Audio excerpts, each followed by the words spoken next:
guys, welcome back to my channel. It's always a pleasure to come here and have a chat with you guys. So to all of you who have subscribed to my channel, have liked my channel, have given a comment on my channel, or have shared it with your friends, I say thank you so much. I appreciate it. Let's keep this family growing, you know. So for today, I'm going to try and answer one of those questions that has popped up on my social media, on my Facebook, on my WhatsApp, on my Instagram.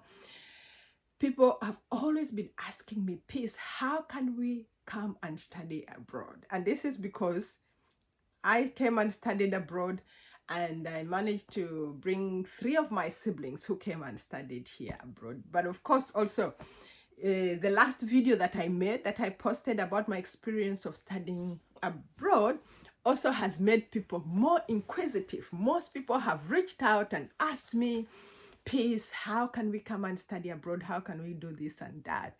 And then it's also funny. There is a group of people who keep saying, I just think you guys are lucky. Your family is just lucky. That's why you managed to come and study abroad. But guys, that is not true. Let me give you a small background. One of my siblings, Eric, when he was going to come and do his first master's degree, the first time he applied, he was rejected. What? He was rejected. You had that right. The second time he applied, he was rejected. And then it was not until his third application that he went through. So he got an admission, and he got a school fees waiver, and he got a scholarship. You know, so those are some things that people don't see. They only see the success part of it, but you don't know that before somebody reached this level, you know, what had this person gone through? So Eric applying 3 times, that means also paying application fee 3 times, and that time the application fee is around 3,400 Danish kroner. So we paid that 3 times, you know. So what am I trying to say? If you really want this, you have to know that it requires a lot of planning, preparation, determination. You require a lot of resources. That is in terms of money and other things. And also it requires you to be somebody who is not going to give up. If you're somebody who easily gives up, then it won't be very nice. So set your mind, say this is what you want, then you have to go for it. You have to be dedicated all through it. Even if you meet some obstacles on the way, you shouldn't give up, you know. So before you also come, it's good to know that in Denmark, most people speak English, so you can easily get around, although the main language is Danish. So when you come here, you might have to take up a Danish language course. And then Denmark has very many internationally recognized universities that offer internationally recognized courses in English. So there are so many English courses actually. And then the other good news is that we live in a digitalized world. So most of these universities are online. So you can easily, if you really want this, you can easily go online, Google universities in Denmark, and then Google, get whatever information you need about them, the courses, the intakes, and all that. And then the other thing to note is that most universities in Denmark, they have 2 intakes. So you have to watch out for those intakes. However, yes, 2 intakes, and sometimes most of the courses are offered in the September intake and intakes, and then less courses in the February intake. So you have to watch out and figure out when is the opening date for submitting the applications and when is the closing date for submitting the application. And then before you start sending in your application and all those things, it's also very, very important for you as a person to know what exactly do you want to do. What course would you like to pursue? If you already have a bachelor's degree, what master's degree would you like to pursue? You know, so you take time, go online and look up, you know, this is the course I'm doing, so I would like to pursue this and that. Go online and try to look up for them, so that when you apply, your bachelor degree and your master's degree can rhyme. Don't come from maybe administration and then you want to do engineering and all those things. No, it has to be something that rhymes together. Anyway, before we go any further, so after you have determined what course you want, that is the main step for me. Then there are other, let's look at the application process, I would say. The application process. So after you've determined what you want, you have looked up what university you think you are likely to go to, then the basic requirements, the things you should have. Number one, you should have a passport. You should have a passport at the time of applying. You should have your academic qualifications. They must be either originals or certified copies. I already mentioned you have to be very clear about what course you'd like to apply for. Usually they give you up to 3 options. There's the first option, second option, and third option, in that order. And then they might also require you to fill in different application forms for these different courses. The first choice, second choice, and the third choice. And then they might require you to hand in a resume or your CV, you know. And then they might also ask you to hand in a recommendation letter from the university. And then some universities will require you to do an English language test. So they're usually there is the TOEFL or the IELTS English test. So most of these, you will take them up from the embassies in your country. For example, the British Embassy or the American Embassy. And in most times, these English tests, you will be tested on listening, speaking, reading, and writing. And then different universities will determine the pass mark, what pass mark they would want you to have for you to qualify to be admitted into their universities. And then one thing I must mention is, before you take up these English tests, you also need a good amount of time, at least a month, in preparation. You need to prepare for these tests, because even if we speak English, sometimes these exams, these English tests can be a little bit tricky there, you know. So prepare on time, and then you can get information, materials for preparations. You can get them from the center where you have registered. You can look them up on YouTube. You can also get information from online. Yeah, so if you want to pursue a master's degree, then make sure you have a bachelor's degree, and in most times you should have at least a second upper. Is it called second honors? Yes, you should at least have passed well. Or if you're going to come and do a bachelor's, then you should have a diploma or senior 6 in Uganda. But I have to mention something. Usually it's more common to get scholarships on master's degrees than it is on bachelor's or shorter courses. However, it doesn't mean you shouldn't try. There are still a certain percentage of universities or organizations that still offer scholarships or school fees waiver for those other ones. But for scholarship, for masters, yes, it's very common. Yeah. And then the other thing, even though it's common, not all universities offer scholarships and school fees waiver. Yes. And then the other thing is, after you have those things, when you apply, when you're submitting in your applications, you also have to look through the courses. Not all courses offer scholarship and school fees waiver. Unless you're somebody who has the money, then you can come and pay for yourself.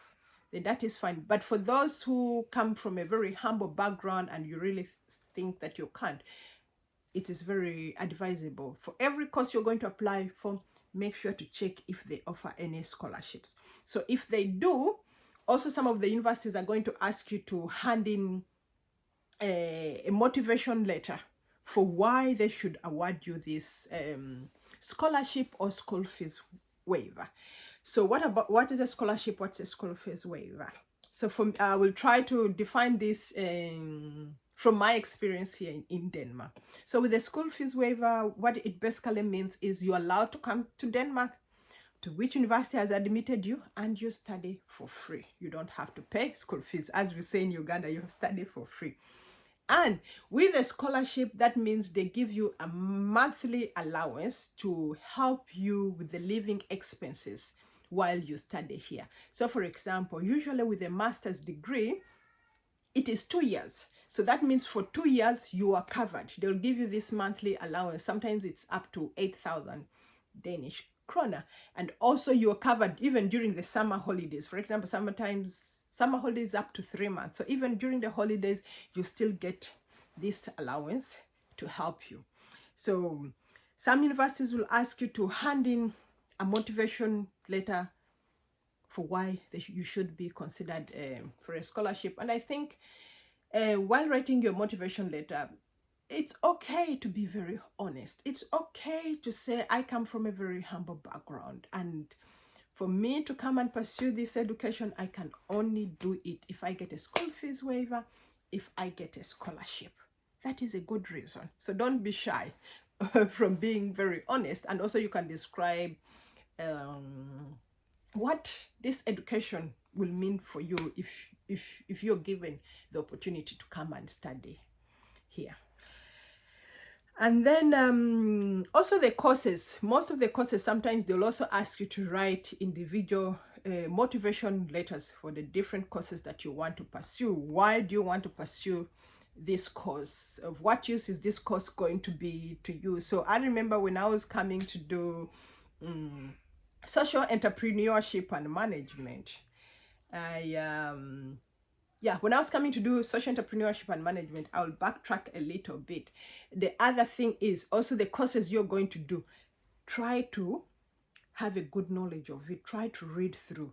Try to grasp all the terminologies that are used in these courses. For example, when I was coming to applying for my social entrepreneurship and management course, I read through it and all that. Then I tried to relate this to where I come from. For example, in the layman's language, when they talk about social entrepreneurship and management, they talk about it helping with finding alternative solutions to society's most pressing needs, especially in areas where maybe the government is lacking. You know, if you start up an NGO, you don't only have to rely on donations and things like that. Just trying to find alternative solutions. Then I looked at my country. I said, yes, actually in my country, we have so many problems. And all these problems can't be solved by the government. The government is also pressed. However, I see here in this course that there are some theories to do with social capital, and under social capital there's bonding, there's bridging, there's all that. Then I started looking, how can I use this bridging and bonding capital to offer some solutions to whatever I had to solve and all that. So I twisted things around, used the terminologies and all that. And yeah, so overall, try to learn the basic terminologies in these courses and then twist it back and say, okay, when I finish this course, how is this going to help and all that? Yes. Yeah, I already talked about you need to have a valid passport, right? And you advise the validity of your passport should be at least longer than your time of study. So mostly it is when you study, for example, a bachelor is 3 years, a master's is 2 years. However, after you've finished your study in Denmark, for example, you are given another 3 years. It's called an establishment visa. So this is to help you try to find a job and see if you can settle in, you know. So have a passport that is valid at least, I would advise, 5-10 years, so that you're not cut off while you are here when you want to extend your visa, and then suddenly you're like, oh, my passport is running out. Oh, what can I do? You know. And then the other thing you have to know is when you're applying for schools here, they have an application fee. So the application fee ranges from 700 krona to 1,400 Danish krona. I'm sorry, I'm using krona because that's the cash now I'm used to. You can always try to convert this into Ugandan shilling or whichever countries that you are in. And then when you're applying, I would advise apply to more than one university. Apply to 2-3 different universities if you have the resources. Of course, I know that it's very expensive, these application fees, but if you can, apply to more than one university to increase your chances. And that's also what Eric did the last time. He applied to 3 different universities, and at the end of the day, one university accepted him. But just imagine if you only stuck to one university, then you narrow down your chances. And then also make sure, yes, you have to pay application fees. And usually let's backtrack a little bit back before you start applying paying for the application fees. So you have to make your application, send to the university with all the requirements I said, where you have to have a bachelor's degree, a valid passport, and you pay for the application fees, and then English language test, motivation letter, and CV. So you make your application, and most of these applications online, send them in, then you have to wait. Usually the waiting period is up to 3 months, I would say. Yes, 3 months. So if you're lucky, after 3 months, you will get an answer from the university. But before the 3 months, also keep checking your email, because the university is always communicating. Sometimes if they think they're lacking a certain document from you, they will write. And sometimes you're given a time frame within which you can reply, maybe 1 week. So imagine if you're not frequently checking your emails, you will miss out on that. So make sure you keep checking. So as you wait for the 3 months, once the 3 months maybe elapsed, if you're lucky, you get the admission, you know. So what happens is, once you get your admission, it's not a guarantee that you get a scholarship or school fees waiver. So usually when you get an admission, you must say yes to the admission in writing. They'll also ask you to do that. So once you say that, then they will consider you for a scholarship. So usually the scholarship and school fees waiver might take a week after the admission, then it comes out. So if you're lucky, you might get a school fees waiver and a scholarship. However, not all universities, as I said, offer school fees waiver and scholarships. And some university will only give you a school fees waiver where you don't pay school fees, you know. So you have to really look up different universities, different rules. So once you've got your admission, and if you're lucky you've got your scholarship, then the next step will be to apply for your visa. And usually this is done at the embassy in your country.